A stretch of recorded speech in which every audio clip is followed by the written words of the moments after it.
Good afternoon. My name is Kemal and I'm the interviewer. Yeah, as you can see, and the Mr. Trainer and Murat Monarchist.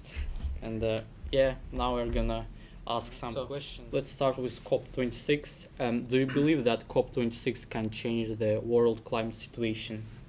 Like, world leaders are sitting in the conference and discussing about that, but as I can see, but nothing is changing and I don't see any progress. Okay, my personal opinion on COP26 is that no meaningful, impactful change will happen based on this climate, this conference of the parties alone. I think I probably, my feelings are that the people who are actually standing outside the venues protesting want more change than the people who are actually inside the venues will bring them. My feeling is that it's a gathering essentially of the most rich and most privileged people on earth who ironically are actually causing most of the environmental damage. And what you will get is I think you'll get some piecemeal promises on things that will bring some change, but ultimately I don't think COP26 will bring the type of change that the people who really acknowledge the climate emergency want. And unfortunately, I think when it's over, I think there will be mostly a feeling of missed opportunities and disappointment rather than real hope for the future. Well, unfortunately, my view on this is quite cynical. Well, it's not hopeful, I should say. It's not optimistic, not cynical. I actually think change won't come until the oil runs out. So until fossil fuels start to run out, there are too many rich vested interests in fossil fuels who are making far too much money from the projects for it to be given up at the moment. So I think it'll only really be a serious option when we have to take the reality that the fossil fuels are running out. Mm-hmm. So, do you see any progress, like comparing to 1940s, 50s? The only thing that's really happened since then is that the global temperatures have started to rise, and we know there's a correlation between that and the amount of CO2 we're putting into the atmosphere. We're also doing a lot of deforestation, which I believe COP26 has been an agreement from a lot of countries that deforestation will stop by, I think off the top of my head, 2030.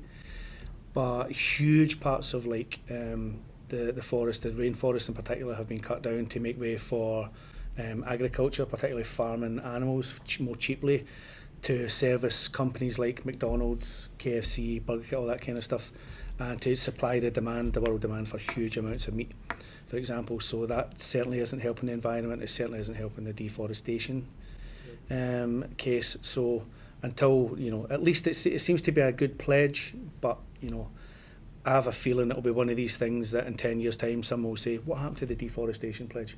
And we'll find out that actually it's not met the targets that the representatives at COP26 wanted it to meet.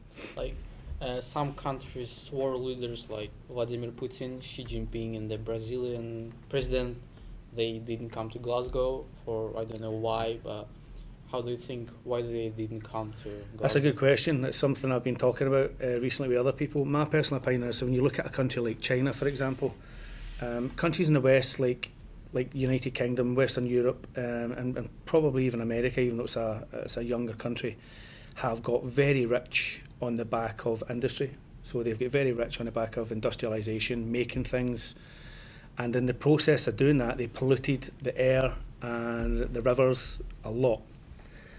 Now that all of that production has shifted over to places like China where we can get it done more cheaply, we are now saying to China, could you please stop polluting the world? When actually we spent over 150 years doing exactly that.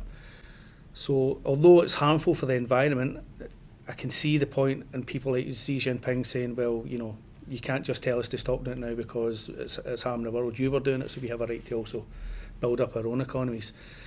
So I'm not entirely surprised that they haven't committed to full-scale, massive reductions in CO2 emissions, because their economy at the moment just won't allow it, because they are doing so much of the production for us. We're buying so much of their stuff. The equipment you guys have got here in this room just now is all getting assembled in places like China very cheaply, and it's using methods that obviously destroy the environment.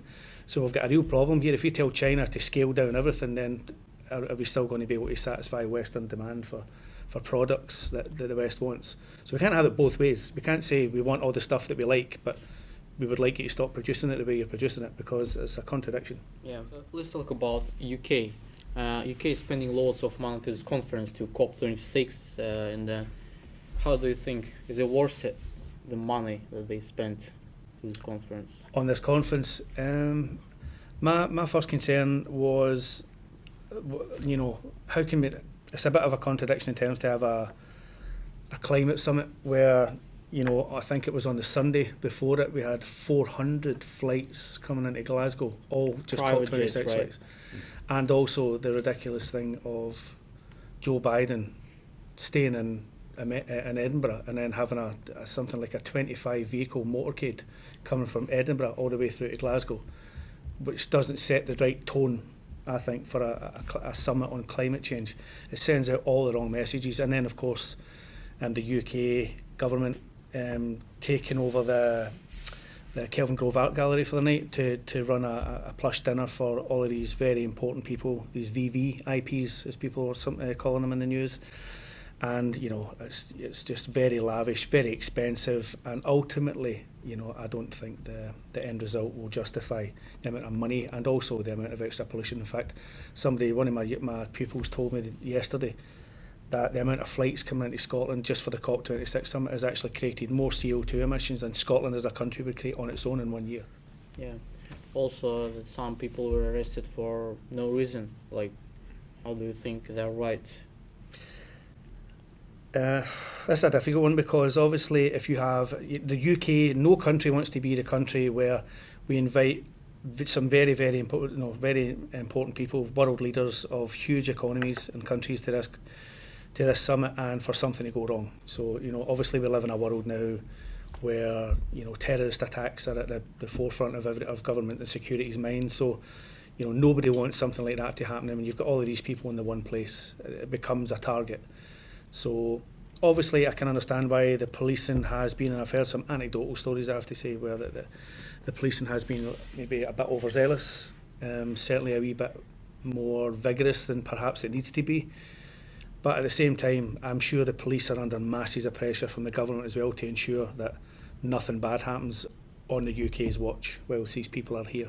Yeah, I can understand that the police is overwhelmed, they're stressed, they have been ordered to keep safe, the roads safe and closed, but like some people they were arrested for nothing, like for trying to ask questions, and I think it's a little bit like it's too much for police. They have, I think, it's not allowed. Yeah. There's always a fine line, I think, when you have something like this and maybe other gatherings like the G20 summit, the G8 summits and stuff like that. You always have protesters who want to come and make their voices heard, because let's be honest, the people inside the locked rooms are rich, privileged, and their interests don't always chime with the interests of the people outside who want real action. So, but if we're going to call ourselves a democracy, we need to ensure that there are safe spaces for people to demonstrate and to show their displeasure and to try and change things and get some action. But at the same time, obviously, and if the police obviously need to do their job, but we can't. We're maybe not calling ourselves a full democracy, or we can't call ourselves a full democracy if we're kind of almost on the verge of trying to not crush dissent, but maybe silence it or push it out of the way a wee bit to somewhere else where nobody can see. So that's what I think we need to be careful of. And some people are suggesting that maybe that's what the police are doing. Yeah. So now I want to talk about Scotland, Scottish independence. What's the case for Scottish independence? Okay. Well, I'll play devil's advocate for a second on the currency one. So people have suggested, and this happened in the first independence referendum, the people were suggesting that if Scotland was to vote to leave the UK, then it doesn't get to use the pound sterling. From a Scottish independence supporting point of view, though, the argument would be that pound is also Scotland's. And in fact, if you look at quite a lot of the notes, a lot of them are Royal Bank of Scotland and Clydesdale Bank, they're Scottish banks. And very often, I don't know if any of you guys have been in this position, but if you've ever been down in England and tried to spend a Scottish note, you very often get rejected. So we do have our own currency. and we probably have a right to do it. Although some people who are for independence would suggest that actually keeping the currency is not actually independence, because if the Bank of England can still control Scotland's interest rates through keeping a hold of the pound, then essentially that is not full independence. So to have full independence, Scotland would have to have its own separate currency and its own separate central bank, like the Central Bank of Scotland or something like that, like we have the UK Central Bank or the Bank of England. In terms of the arguments for independence, we are surrounded by them. We are surrounded by them. They are to, if you look at the map, they are to the left of us in the Republic of Ireland. They are to the right of us in Denmark, and to the north of us in Norway, Sweden and Finland. And also there's so much in that in terms of like there's no suggestion that Scotland, should it be an independent country, have to be an enemy of England. They can still be a good trading partner. Norway and Sweden used to be one kingdom, and they had managed to split and become separate countries, and they still trade very, very easily with each other in the modern world. In fact, they're probably the most advanced kind of progressive economies we have in terms of making sure that levels of inequality are lower than we have in Scotland and the UK. They have, in some cases, some of those countries like Denmark have slightly less natural resources than Scotland has, and can still turn over quite a high GDP and run their economy very successfully. The other thing would be, the other thing would be, for example, that Scotland would then be able to be in a position to make all its own decisions without anybody being able to blame the United Kingdom for a Scottish government's failure. So we can, at the moment the SNP government could say that they're trying to implement something that will make Scotland better, but they can't because they're being held back by the financing from the UK. If Scotland was fully independent, that argument goes, and the Scottish government in power at the time will have to failures, which at the moment it can. Obviously, there's a whole load of things I could say about the arguments for, but I don't want to go into it too much in case you're kind of rushed for time. Yeah, how close is Scotland to get their independence? We know the number of people who want the independence is increasing. Yeah, in the last referendum was like 49 to 51%, right? 45% voted for independence. Yeah. So how close? Well, I think the next one might probably be in 2024. So, and if the English government would actually allow the vote to happen, and if it isn't deemed as if it isn't vetoed by the English government, then you would probably see Scotland actually leaving the United Kingdom. Yeah.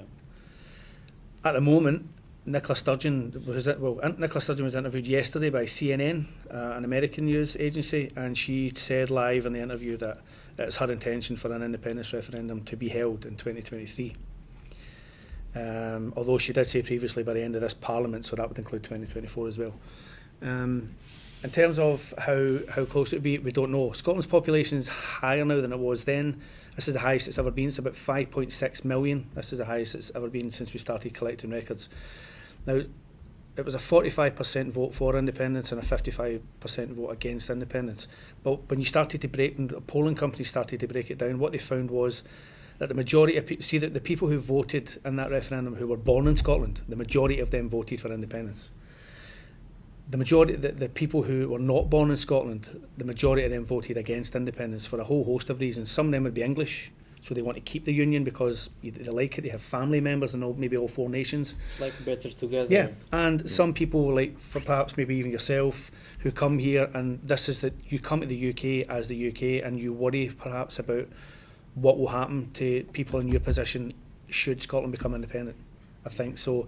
It's a vote on like the unknown, really. So for a lot of people, it's like, yeah, we know what the UK is like, but we don't know what Scottish independence is going to be like. So that alone might hold a lot of people back from voting yes. Yeah. What are the arguments against independence? The arguments against independence are mostly, I feel, traditional. So, for example, this union has existed since 1707. So the argument there would be, well, if it's lasted that long, sheer longevity would mean why should we change it? Because it's endured for so long.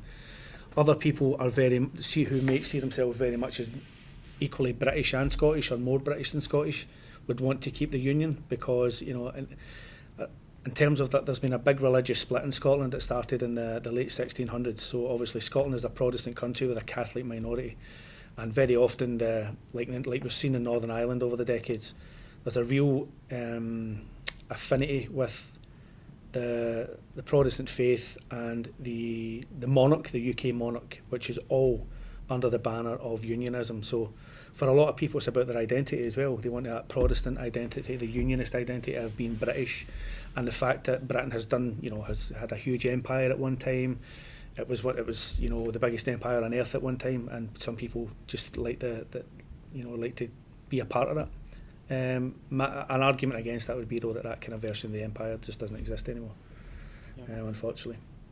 What happens with the people who didn't want independence? Like if the Scotland wins independence, like for example me, I don't want Scotland to be independent, and just what happens with me? Like for example, I'm the UK citizen, and I want the Scotland to be part of the UK. So what happens with me? That's a good question. See, that's the argument, I think, for a lot of people who want Scottish independence, is that if Scotland was currently independent, the argument that lots of people would vote to go back into a union is not valid. They wouldn't want to.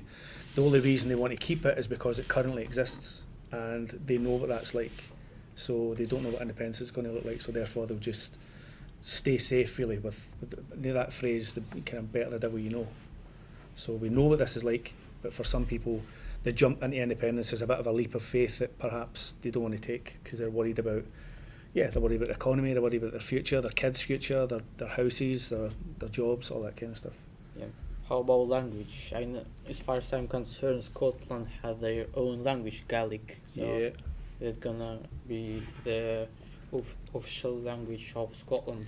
I don't see Gaelic taking off in terms of like Scotland, the same as Ireland and Wales, who have their own languages as well. I don't see a return of Gaelic en masse. I don't see it happening because it essentially is a dead language. I think it's mainly learned for cultural reasons. It's like it's almost like a wee Scottish badge of accreditation, like you can speak Gaelic. But in terms of it going widespread again, I don't think so. In fact, the way we do Gaelic in Scotland now, most of our Gaelic speakers are now in Glasgow rather than the Western Isles, and also like most of the Gaelic that's being spoken now is a kind of Glaswegian dialect rather than an actual original dialect that we used to get up in the Western Isles. So although Gaelic is on the way back, it's not as natural Gaelic speakers would want it to be, I think. I think it's something that's been pushed by the Scottish Government, which is fair enough. But in terms of a return to that language, I mean, we've seen what's happened to Ireland. Ireland has fought for centuries against British rule, and we are where we are at the moment with that small part of it partitioned that belongs to the UK, and the rest of that island is a free state. They haven't returned to speaking Irish Gaelic en masse either. They still speak English, so I think that would probably be the same for Scotland. Yeah.